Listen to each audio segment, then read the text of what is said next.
سب یہ سوال کر رہے ہیں، کر رہے ہیں کہ جیسے کہ محرم الحرام کا مہینہ ہے اور کئی لوگ نیاز کا اہتمام کرتے ہیں، سبیل بھی لگائیں گے، اور تو اس میں بعض لوگ کھچڑے کی بھی نیاز کرتے ہیں، تو اس میں احتیاطیں بھی ارشاد فرمائیں، اس کو تقسیم کرنے کے حوالے سے بھی احتیاطیں ارشاد فرمائیں، اور کھچڑا وغیرہ بنانے کے لیے لوگ چندہ کرتے ہیں، تو چندہ کرنے کے لیے کیا کیا احتیاطیں ہونی چاہیے یہ بھی ارشاد فرما دیں۔ اگر کھچڑا کا اہتمام کرنا ہے، نیاز کا اہتمام کرنا ہے، اور اس کے لیے آپ نے چندہ جمع کیا ہے، تو جو چندہ جمع کیا ہے اس کو جتنی مقدار میں آپ نے جمع کیا وہ سب کا سب اس نیاز میں لگنا چاہیے، اور اگر بچ گیا تو پھر آپ جن سے لیا ان کو واپس کریں گے۔ اور اگر آپ نے یہ سب کچھ لگا دیا تو اب یہ مزید اس کا بھی خیال رکھیں کہ عام طور پہ جو کھچڑے کے بنانے کا جو انداز ہمارے یہاں پہ دیکھا جاتا ہے کہ رات میں اس کا اہتمام شروع کرتے ہیں۔ اب رات میں دوستوں احباب جو نوجوان طبقہ ہے وہ اس میں چونکہ مصروف عمل ہوتا ہے، تو بعض لوگ نعت خوانی کر رہے ہوتے ہیں، نعت کی کوئی کیسٹ لگا دی،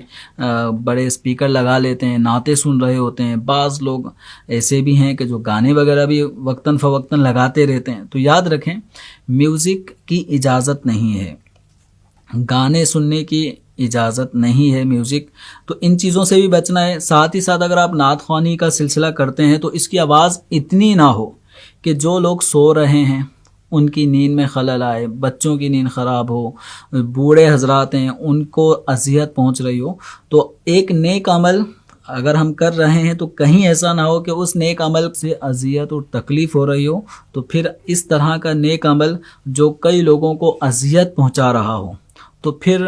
وہاں پر ثواب تو اس نیک عمل پہ جو ملنا تھا ملے، لیکن لوگوں کو بلا وجہ شرعی اذیت پہنچانے کا گناہ ضرور ملتا ہے۔ تو ایسے موقع پہ اس کا خیال رکھیں۔ یہ گلی کے اندر اس کا اہتمام کرتے ہیں تو بعض اوقات وہیں کوئلے وغیرہ چھوڑ کے چلے جاتے ہیں اور وہ روڈ کا وہ حصہ خراب ہو جاتا ہے۔ تو ان سب چیزوں کا بھی خیال رکھیں کہ ہمارے اس نیک عمل کی وجہ سے ہماری گلی محلے میں کسی قسم کی خرابی نہ ہو، کوئی چیز ٹوٹے نہیں، ضائع نہ ہو۔ تو ان سب چیزوں کا خیال رکھیں۔ انشاءاللہ امام حسین رضی اللہ تعالی عنہ کی محبت میں جو آپ یہ کھچڑے کا اہتمام کرتے ہیں، ایصال ثواب کا اہتمام کرتے ہیں، تو انشاءاللہ اس کی برکتیں نصیب ہوں گی۔ اور پھر دوسرا ہے کہ نیاز کے اہتمام کے ساتھ ساتھ ہمیں نمازوں کا بھی اہتمام کرنا ہے۔ ایک تعداد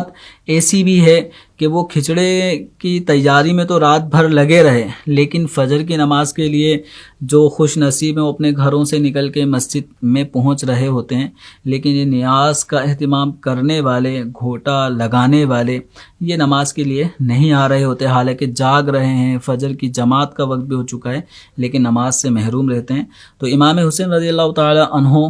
کی محبت کے جام پینے ہیں تو نیاز کا بھی اہتمام کریں۔ اور امام حسین رضی اللہ تعالی عنہ نے کربلا کی سرزمین میں نمازیں بھی نہیں چھوڑی، وقت پہ نمازیں ادا بھی کی ہیں، آپ کے رفقا نے بھی ادا کی ہیں۔ اللہ تعالی ہم سب کو امام حسین رضی اللہ تعالی عنہ سے سچی عقیدت، محبت اور جو آپ کی سیرت ہے اس کے مطابق زندگی گزارنے کی توفیق عطا فرمائے۔